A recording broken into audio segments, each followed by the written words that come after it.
हरे कृष्णा। तो आज हम एक बहुत ही ज्यादा पावन महीने के बारे में चर्चा करने वाले हैं जो कि है पुरुषोत्तम मास।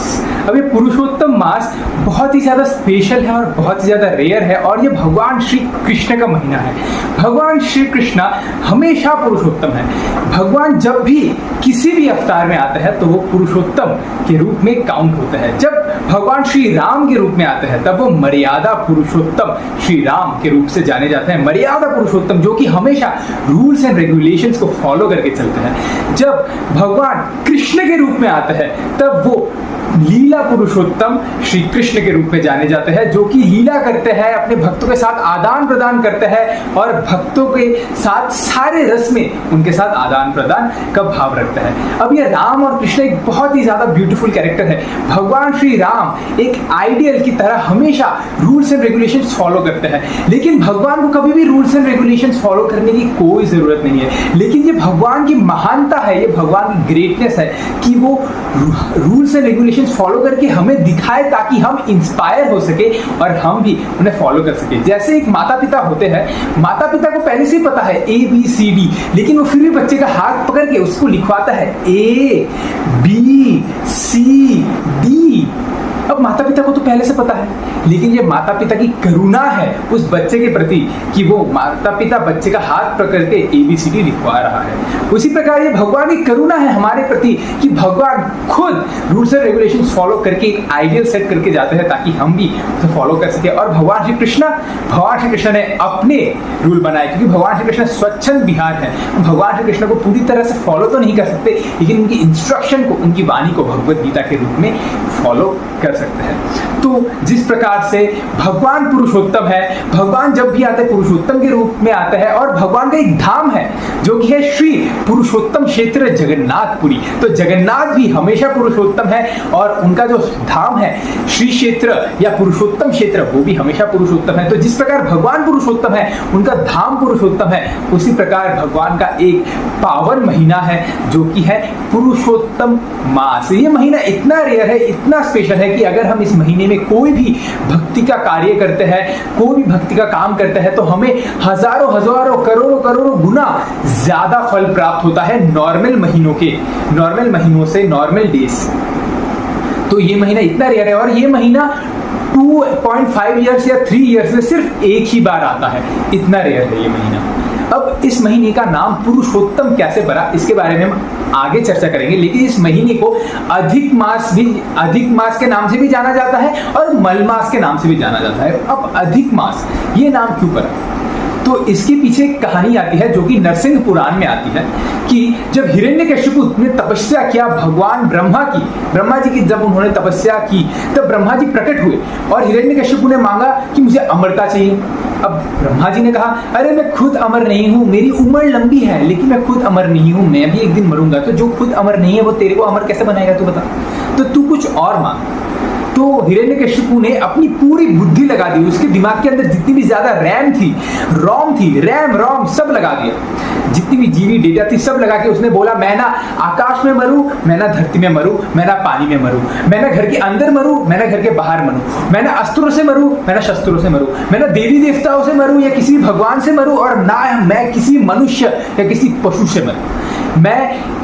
मैं ना समर में मरूं, मैं ना विंटर में मरूं, मैं ना ऑटम में मरूं, मैं किसी भी सीजन में ना मरूं, मैं 12 महीनों में से एक भी महीने में ना मरूं। और इस प्रकार से उसने सब कुछ कह दिया कि ऐसे ना मरूं, वैसे ना मरूं, ये ना करूं, वो ना करूं, ऐसे करके उसने ब्रह्मा जी से वरदान ले लिया। अब उसने सोचा कि वो ऐसे करके भगवान से चीटिंग कर लिया, लेकिन कृष्णा चीटेड द चीटर्स। भगवान उन चीटर्स को चीट करते हैं जो कि दूसरों के साथ चीट करते हैं। तो भगवान आए नरसिंह के रूप में। भगवान ये ना कोई पशु है या कोई मनुष्य है, भगवान है स्तंभे सभायाम नाम निगमना मानुषम। ये तो नरहरि है, नरसिंह है। तो हिरण्यकशिपु ना घर के अंदर मरा ना घर के बाहर मरा, वो घर की चौखट पे वारांदा में मरा। हिरण्यकशिपु ना आकाश में मरा ना जमीन में मरा, उसको भगवान ने अपने गोद में रखा। हिरण्यकशिपु ना अस्त्रों से मरा ना शस्त्रों से मरा, वो नाखूनों से मरा, और नाखून ना अस्त्रों में काउंट होते हैं ना शस्त्रों में काउंट होते हैं। और 12 महीनों में से उसने कहा था मैं किसी भी महीने में ना मरूं। तो तब भगवान ने एक एक्स्ट्रा मंथ, एक अधिक मास, अधिक मीन्स एक्स्ट्रा मंथ ऐड किया जिसको कहते हैं अधिक मास, और उस अधिक मास में हिरण्यकश्यपु का वध हुआ नरसिंहदेव के द्वारा। तो ये स्टोरी आती है कहां पर? नरसिंह पुराण में। अब हम लोग साइंटिफिकली जानते हैं, एस्ट्रोलॉजिकल वे से जानते हैं कि क्यों ये अधिक मास आता है, एस्ट्रोलॉजिकल वे से, साइंटिफिक वे से, ताकि हमारा सिर्फ रिचुअल ना रहे, हमारा स्पिरिचुअल बने, विज्ञान बने। तो जब हम रात को देखते हैं, नाइट स्काई में जब हम देखते हैं, तब हम तारों को देखते हैं। तो तारे अलग अलग कॉन्स्टिलेशन बनाते हैं नाइट स्काई में, और अगर हम पूरी रात बैठकर तारों को देखते रहे तो हम देखेंगे कि तारों में कुछ ना कुछ मूवमेंट हो रही है और कॉन्स्टिलेशन की पोजीशन चेंज हो रही है। तो जब तारों की बात आती है, जब मूवमेंट की बात आती है, जब तारे मूव करते हैं, तब हमारा जो सोलर सिस्टम है, मर्क्यूरी, वेनस, अर्थ, जुपिटर, वो सोलर सिस्टम भी मूव करता है। और सोलर सिस्टम में जो प्रमुख है वो है मून और सन। जो प्रमुख प्लेनेट है वो है सन और मून। तो अब मून की चर्चा हम करते हैं कि जब मून अपनी जगह से, जब चंद्र अपनी जगह से, अपनी स्पीड से, अपनी मूवमेंट से, अपनी कॉन्स्टलेशन की मूवमेंट से, अपनी स्पीड से जब वो मूव करता है और मूव करके वापिस से उसी सेम स्पॉट, सेम जगह पर आकर रुकता है जहां से उसने मूव करना प्रारंभ किया था, तो उसे कहते हैं 1 लूनार ईयर। और 1 लूनार ईयर होता है 354 डेज का। और 354 डेज को अगर हम मंथ में कन्वर्ट करें डिवाइडेड बाय 12 करके, तो वो आता है 29 या 28 डेज का। ओके, तो ये हो गया मून का कि 1 लूनार ईयर होता है 354 डेज का। अब सन की बारे में चर्चा करते हैं। सन भी जब अपने स्पीड से, अपने मूवमेंट से, अपने स्पॉट से जब वो मूव करता है अपनी स्पीड से और घूमकर वापस से सेम स्पॉट पर आ जाता है जहां से उसने मूव करना प्रारंभ किया था, तो उसे कहता है 1 सोलर ईयर, जो कि होता है 365 डेज का। अब अगर हम डिफरेंस देखें सोलर कैलेंडर में और लूनार कैलेंडर में, तो वो डिफरेंस बनता है 11 to 12 डेज का, वो डिफरेंस बनता है। और यही डिफरेंस 2 साल में 24 डेज या 23 डेज का बन जाता है, और 2.5 ईयर्स या 3 ईयर्स में ये डिफरेंस 30 डेज या 31 डेज का बन जाता है। इतना डिफरेंस बन जाता है कि उसमें हम लोग एक एक्स्ट्रा मंथ ऐड कर सके। तो वशिष्ठ मुनि अपने ज्योतिष शास्त्र में कहते हैं कि जो सोलर कैलेंडर और लूनर कैलेंडर में जो जब ये डिफरेंस आ जाता है एवरी 36 मंथ 16 डेज के बाद एक 30 डेज या 31 डेज का डिफरेंस आ जाता है सोलर और लूनर कैलेंडर में। तो सोलर और लूनर कैलेंडर को बैलेंस करने के लिए उसमें एक मंथ, उसके बीच में मून के और सन के बीच में एक मंथ ऐड करना पड़ता है ताकि ये बैलेंस हो सके। और जितने भी सारी तिथि है, जितने भी सारे नक्षत्र है, तिथि है, वो वापस से अपने कॉन्स्टिट्यूशनल पोजीशन में आ सके। क्योंकि कभी कभार हम देखते हैं कि तिथि में मिसमैच हो जाता है। कभी कभी एकादशी 2 दिन पर जाती है, आज भी एकादशी, कल भी एकादशी। कभी कभी क्या होता है दशमी में ही एकादशी पड़ जाती है, दशमी के साथ साथ एकादशी। कभी कभी क्या होता है एकादशी के साथ द्वादशी पड़ जाती है। तो इसलिए क्या होता है तिथि से मिसमैच हो जाता है। तो तिथि का जो मिसमैच है उसको मैच करने के लिए एक एक्स्ट्रा मंथ, एक अधिक मास ऐड करना पड़ता है ताकि सोलर कैलेंडर और लूनर कैलेंडर वापस से अपने कॉन्स्टिट्यूशनल पोजीशन में आ सके, बैलेंस हो सके। तो ये हो गया साइंटिफिक। अब हम लोग आगे चर्चा करते हैं इस महीने के बारे में। तो एक इंटरेस्टिंग फैक्ट क्या है कि हर महीने का हर एक चीज का एक प्रिसाइडिंग डीटी होता है, एक अधिष्ठात्री देव होता है। लाइक हवा का हो गया वरुण देव, वायुदेव। हवा का हो गया वायुदेव, पानी का हो गया वरुण देव, अग्नि का हो गया अग्निदेव। उसी प्रकार हर एक चीज का एक प्रिसाइडिंग डीटी होता है। जैसे सन का हो गया सूर्यदेव, मून का हो गया सोमदेव। तो जिस प्रकार हर एक चीज का प्रिसाइडिंग डीटी होता है, उसी प्रकार हर एक महीने का भी प्रिसाइडिंग डीटी होता है। लेकिन ये जो अधिक मास है इसका कोई प्रिसाइडिंग डीटी नहीं है, क्योंकि ये एक एक्स्ट्रा मंथ है, तो इसका कोई प्रिसाइडिंग डीटी नहीं है। तो इसलिए इस अधिक मास में कोई भी शुभ कार्य नहीं होता। लाइक गृह प्रवेश, विवाह, अन्नप्राशन एसेट्रा, जितने भी सारे शुभ कार्य है ये पुरुषोत्तम मास में या अधिक मास में नहीं होता। अगर आप किसी भी कर्मकांडी ब्राह्मण से पूछेंगे ना कि क्या हम इस महीने में कोई शुभ कार्य कर सकते हैं, कोई विवाह, अन्नप्राशन क्या हम कर सकते हैं, तो वो बोलेगा नहीं, इस महीने में मत करो, ये तो मलमास है, ये तो यूजलेस मंथ है, ये मलमास है, डर्टी मंथ। ये कोई काम का मंत्र नहीं है, ये यूजलेस है। इस मंत्र में कोई भी आप शुभ कार्य मत करो, कोई भी कर्म कांड मत करो। तो ये एक मलमास करके रिजेक्ट कर देते हैं सब लोग। लेकिन हमारे वैष्णव आचार्य कहते हैं कि ये, हाँ हम लोग मानते हैं कि ये मलमास है, ये यूजलेस मंत्र है, कि इसमें आप कोई भी रिचुअलिस्टिक, कोई भी कर्मकांडी कार्य नहीं कर सकते, क्योंकि ये एक मलमास है। तो कोई भी रिचुअलिस्टिक या कर्मकांडी कार्य आप नहीं कर सकते। लेकिन ये वो मलमास है, लेकिन ये वो मलमास नहीं है जो कि आप सोच रहे हैं, ये वो मलमास है जो हम सोच रहे हैं। इस मलमास की जो महिमा है ये पद्म पुराण में, स्कंद पुराण में आती है कि कैसे अगर कोई भी इस मलमास में भक्ति की कार्य करता है, कोई भी सत्कर्म करता है, कोई भी भक्ति वाले कार्य करता है, तो उसके हृदय के अंदर जो मल है वो मल धुल जाता है। तो स्कंद पुराण और पद्म पुराण में एक स्टोरी आती है। तो जब सूत गोस्वामी नैमिषारण्य में जाते हैं शौनक आदि ऋषियों से मिलने, तब सूत गोस्वामी शौनक आदि ऋषियों के साथ बहुत सारे टॉपिक्स के बारे में डिस्कशन करते हैं, भागवतम के बारे में ही बोलते हैं, भागवत कथा भी बोलते हैं। तो बहुत सारे टॉपिक्स के बारे में चर्चा होती है, डिस्कशन होती है। तब शौनक आदि ऋषि सूत गोस्वामी से पूछते हैं कि हे सूत गोस्वामी, कृपया करके आप हमें एक ऐसी हरि कथा बताइए, एक ऐसी कथा कीजिए जिससे हमारा उद्धार जल्दी से जल्दी हो सके, हम सारे ऋषि मुनियों का उद्धार जल्दी से जल्दी हो सके। तो सूत गोस्वामी कहते हैं यस, मैं आप सबको एक ऐसा हिस्ट्री बताऊंगा, एक ऐसा हरि कथा बताऊंगा जो कि नर नारायण ऋषियों ने नारद मुनि को कहा। जब नारद मुनि बद्रिका आश्रम गए नर नारायण ऋषि से मिलने, तब नारद मुनि ने नर नारायण ऋषि को कहा कि हे नर नारायण ऋषि, आप मुझे एक ऐसी हरि कथा सुनाइए, एक ऐसा कथा सुनाइए जिससे मेरा शुद्धिकरण हो सके, मेरा प्यूरिफिकेशन हो सके।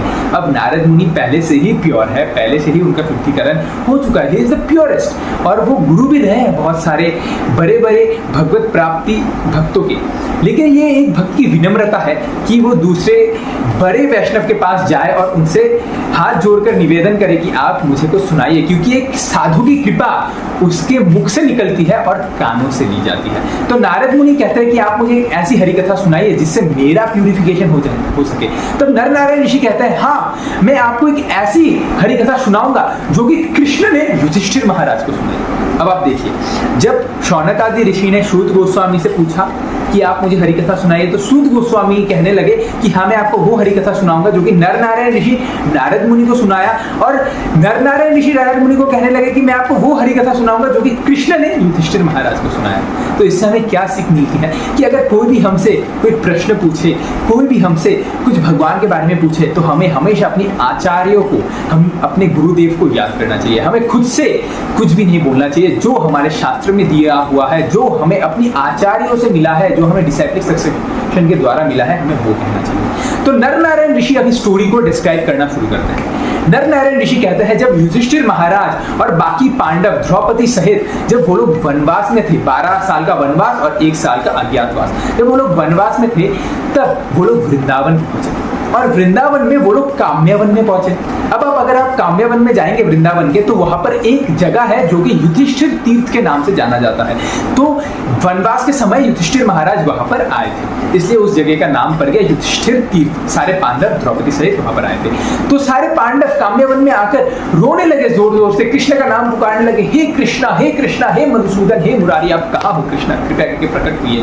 तो भगवान श्री कृष्ण वहां प्रकट हो गए, और भगवान श्री कृष्ण पांडवों की ये वनवास की कंडीशन देख के उनको बहुत ही ज्यादा गुस्सा आया, और भगवान श्री कृष्ण कहने लगे कि ये युधिष्ठिर महाराज मेरे पांडवों मेरे प्रिय है, पांडव मेरे प्रिय है, मेरे प्रिय भक्त है, इनके साथ ऐसा हो रहा है, मुझे पूरा दुनिया में तबाह कर दूंगा। ये दुशासन, ये दुर्योधन की वजह से, इन सारे पापियों की वजह से मेरे भक्तों को ये सब भोगना पड़ रहा है। तो कृष्ण बहुत ही ज्यादा गुस्से में थे। तब युधिष्ठिर महाराज कृष्ण के पास आए और कृष्ण को शांत करवाया। हे प्रभु, हे श्री कृष्ण, हे प्राणनाथ, आप कृपया करके शांत हो जाइए और आप प्लीज गुस्सा मत कीजिए, क्योंकि जो भी हम भोग रहे हैं ये हमारे कर्मों के ही फल है। आपकी कोई गलती नहीं है प्रभु, ये हमारे कर्मों के फल है। तो rather than distracting the world, please आप हमें एक ऐसी हरि कथा सुनाइए जिससे हमारा जितना भी सारा कष्ट है, जितना भी सारी सफरिंग है, वो सारी सफरिंग खत्म हो सके। तब कृष्ण ने कहा, हाँ युधिष्ठिर महाराज, मैं आपको एक ऐसी कथा सुनाऊंगा जिससे आपका जितनी भी सारी सफरिंग है वो सारी सफरिंग खत्म हो जाए। तब कृष्ण ने कहा युधिष्ठिर महाराज, जब आप अपने पिछले लाइफ में थे ना, जब आप सारे पांडव अपने पिछले जन्म में थे, तब अधिक मास कैलेंडर में आया था और आप सब ने अधिक मास को अनादर कर दिया था मल मास कहकर, और आप सब ने अधिक मास में कोई भी सत्कर्म नहीं किया था। आप सब ने अधिक मास का अनादर किया था, इसलिए उस ऑफेंस के कारण, उस अपराध के कारण अब आपको ये वनवास भुगतना पड़ रहा है, 12 साल का वनवास और 1 साल का अज्ञातवास, क्योंकि आप लोगों ने अधिक मास को स्वीकार नहीं किया था, उसको सम्मान नहीं किया था। फिर युधिष्ठिर महाराज ने पूछा, अधिक मास ये कौन सा महीना है, हम पहली बार सुन रहे हैं। तब भगवान श्री कृष्ण कहने लगे कि ये अधिक मास कैसे भी। तो भगवान श्री कृष्ण कहने लगे, ये जो अधिक मास है, ये जो अधिक मास की जो पर्सोनिफिकेशन है, ये जो देवी है अधिक मास, ये अधिक मास इसको सब लोग निरादर करते थे। ये मल मास के रूप में उनको सब लोग कोई भी शुभ काम नहीं होता था, और कोई भी अधिष्ठात्री देव उनके नहीं था इस मल मास को संभालने के लिए, इस अधिक मास को संभालने के लिए। तो ये अधिक मास जो कि पर्सोनिफिकेशन है एक देवी की, तो वो अधिक मास देवी गई ब्रह्मा जी के पास, और ब्रह्मा जी के पास जाकर वो ब्रह्मा जी से कहने लगे, हे विधाता, हे सृष्टिकर्ता, कृपया आप मुझे मेरा अस्तित्व दीजिए, कृपया आप मुझे एक अस्तित्व दीजिए, एक आइडेंटिफिकेशन दीजिए, क्योंकि मैं वो महीना हूँ जो कि सूर्य और चंद्र के बीच में आता है। अब पहले पिछली बार जो भी सूर्य और चंद्र के बीच में आया था, क्या हुआ था, उसका गला काट दिया गया था। जब ये कथा आती है समुद्र मंथन में कि कैसे राहु एक देवता का भेष बनाकर सूर्य और चंद्र के बीच में बैठ गया था ताकि वो अमृत का पान कर सके, और सूर्य और चंद्र ने विष्णु को कह दिया, मोहिनी को कह दिया कि देखो ये तो एक राक्षस है, ये देवता का रूप बनाकर आ गया। तो क्योंकि राहु ने थोड़ा सा अमृत पान कर लिया था, तो अमृत उसका यहाँ तक आया था, तो तुरंत ही मोहिनी ने क्या किया, सुदर्शन चक्र निकाल के उसका गला काट दिया, तो उसका सिर राहु बन गया और उसका जो बॉडी है वो केतु के रूप में आ गया। तो अधिक मास ने कहा कि पिछली बार जो भी आया था सूर्य और चंद्र के बीच में, तो उसको मार दिया गया, लेकिन मैं तो अधिक मास हूं, मैं तो सूर्य और चंद्र के बीच में आती हूं ताकि सूर्य और चंद्र जो सोलर कैलेंडर है और जो लूनर कैलेंडर है उसका बैलेंस हो सके, मैं तो बैलेंस करने आती हूं, तो मुझे राहु की तरह ट्रीटमेंट क्यों दिया जाता है? हे विधाता, आप प्लीज मुझे एक अस्तित्व दीजिए। तब ब्रह्मा जी ने कहा, गुड क्वेश्चन, अच्छा सवाल पूछा तुमने, चलो मैं तुमको वैकुंठ लेकर जाता हूँ, हायर ऑथोरिटी के पास, विष्णु के पास। तो अधिक मास को ब्रह्मा जी वैकुंठ लेकर गए। जैसे ही वैकुंठ लेकर गए तो अधिक मास रोने लग गई। अब विष्णु सैया में लेटे हुए हैं लक्ष्मी जी के पास, और विष्णु जी सुन रहे हैं कि रोने का आवाज, वैकुंठ में रोने का आवाज, क्योंकि वैकुंठ तो है अकुंठ विकुंठ तृष्णाया, कि यहाँ तो रोना तो छोड़ दो, लोग खुशी के कारण रोते हैं, लेकिन ये रोने का आवाज थोड़ा सा मिजरेबल टाइप लग रहा है। तब अधिक मास पहुंची और अधिक मास रो रो के विष्णु को कहने लगे कि सब मेरा अनादर करता है, कोई भी मुझे सम्मान नहीं करता, मैं तो एक ऑर्फन हूँ, मैं तो एक अनाथ हूँ, कृपया आप मुझे एक अस्तित्व दीजिए। तब विष्णु ने कहा, ठीक है, मैं तुमको भगवान श्री कृष्ण के पास ले जाऊंगा, मैं तुमको गोलोक वृंदावन ले जाऊंगा, भगवान श्री कृष्ण ही जो करेंगे वो ही करेंगे। तो क्या क्या विष्णु ने अधिक मास को लिया और ब्रह्मा जी के साथ गोलोक, वैकुंठ से गोलोक गए। और स्कंद पुराण, पद्म पुराण में आता है कि वैकुंठ से जो गोलोक का डिस्टेंस है वो है 50 करोड़ योजन्स, और 50 करोड़ योजन्स मतलब एक योजन में आता है 8 माइल्स। तो अब आप कैलकुलेशन करके देख लीजिए कि कितना माइल्स होता है 50 करोड़ योजन। तो जैसे ही वो लोग गोलोक के दरवाजे तक पहुंचे, तब अधिक मास ने देखा इतना ज्यादा इफल्जेंस, इतनी ज्यादा रोशनी, और उसको खुशियां महसूस होने लगी कि गोलोक के बाहर, गोलोक के दरवाजे तक पहुंच के ही मुझे इतनी खुशी मिल रही है, तो अंदर जाऊंगी तो कितनी खुशी होगी। तो जैसे ही वो लोग गोलोक के अंदर पहुंचे तो अधिक मास रो रो कर कृष्ण के पास गई और उसको सारा बात कहा कि कैसे मैं एक अनाथ हूँ, मेरा अनादर किया जाता है सबके द्वारा, कृपया हे कृष्णा आप मेरी कृपा करें, आप मुझे एक अस्तित्व दें।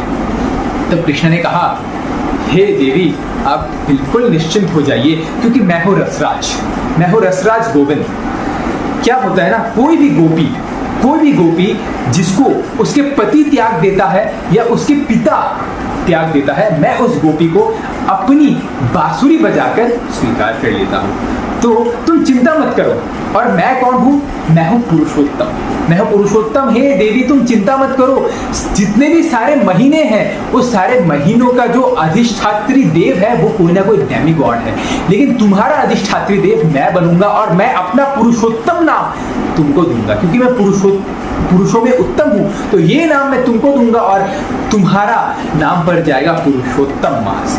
और भगवान श्री कृष्ण ने कहा सिर्फ मैं अपना नाम ही तुमको नहीं दूंगा, मैं तुमसे विवाह भी करूंगा, मैं तुमसे शादी भी करूंगा। और शादी करने का मतलब क्या हुआ?